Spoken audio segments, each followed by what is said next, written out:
Hi and welcome to today's morning report with me, Richard Perry, market analyst at Handtech Markets for Thursday, the 22nd of May.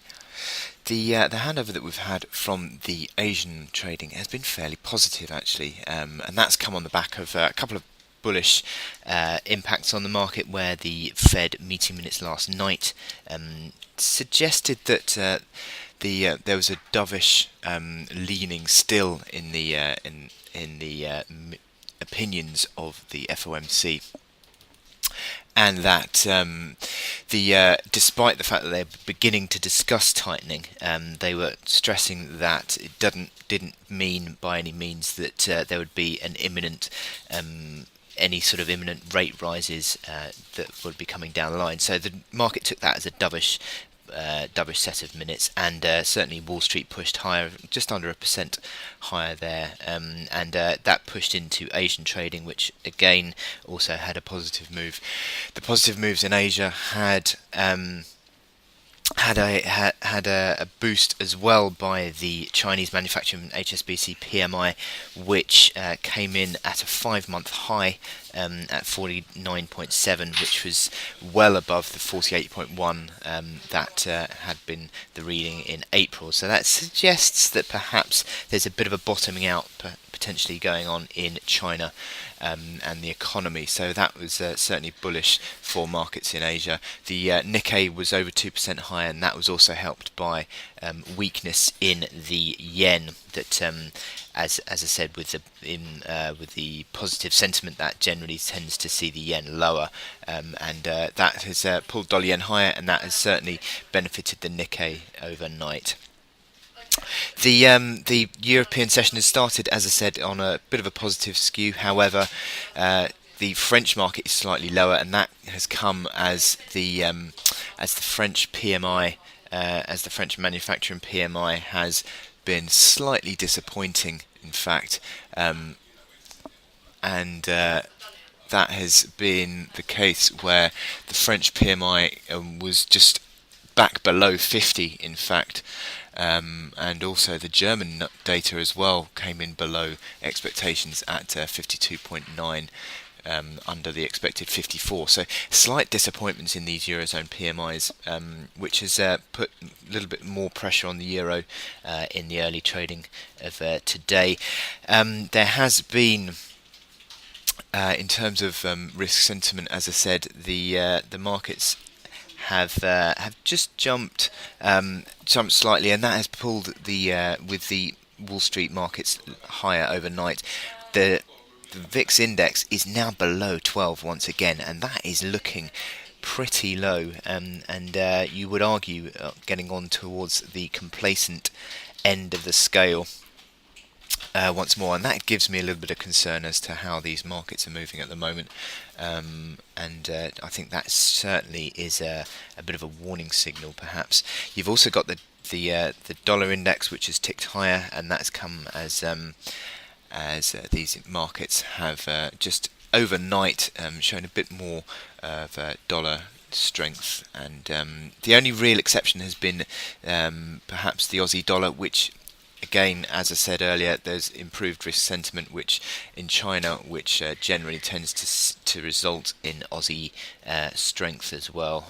Anything positive for the Chinese economy tends to benefit the Aussie dollar, and that seems to be what we're seeing at the moment.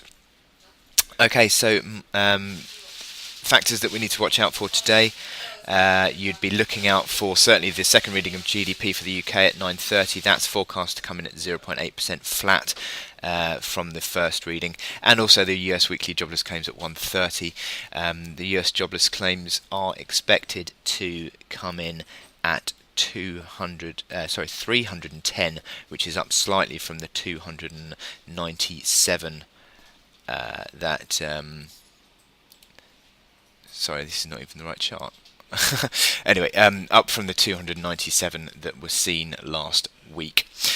So my chart of the day is Euro Sterling, and Euro Sterling is expected to, well, Euro Sterling has come under pressure, as I said, with that Euro weakness and also the sterling strength that we've seen in recent days. There has been a significant breakdown in euro sterling.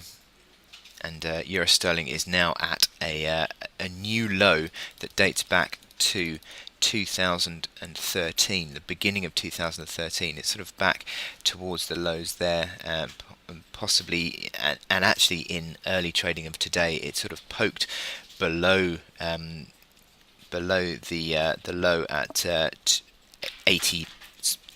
0.8083, which was this low back in early Q1 January 2013, and that has now, you'd argue, reopened the 80.30 low that was back from the end of 2012. So a couple of measures there, but what you would say certainly is this RSI on euro sterling is now getting to oversold levels. It doesn't tend to break below 30 too much, so you'd say that you're on the brink possibly of a technical rally being seen. Although these momentum indicators are bearish, you'd say a technical rally, according to this RSI, is well due. If I zoom in slightly here, you've got this the basis of resistance being this 21-day moving average, which currently comes in at 81.79, 81.80. Which is the basis of resistance. Also, you've got the basis of resistance as this breakdown support now becomes old support becomes new resistance. That's at 81.54. So you could well see a bit of a technical rally into this sort of 81.50 to 81.80 range in the next few days potentially. But I think any sort of strength in this chart is a chance to sell, and I think that there's going to be further weakness in the euro in due course, so that would pull euro sterling lower. So I think in terms of the daily chart, certainly you'd be looking back towards these levels that we'd seen back in late 2012, early 2013. So 80.30 is the first one, and then back towards 80, bigger. So I wish you good luck in your trading on euro sterling today.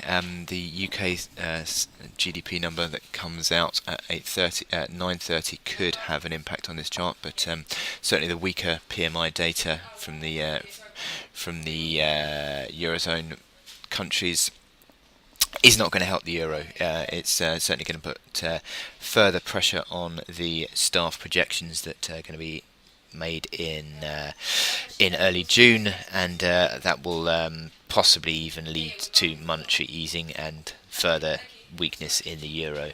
So a lot of implications on these numbers today. So I wish you good luck in your trading on euro sterling, and I will speak to you later. Thank you.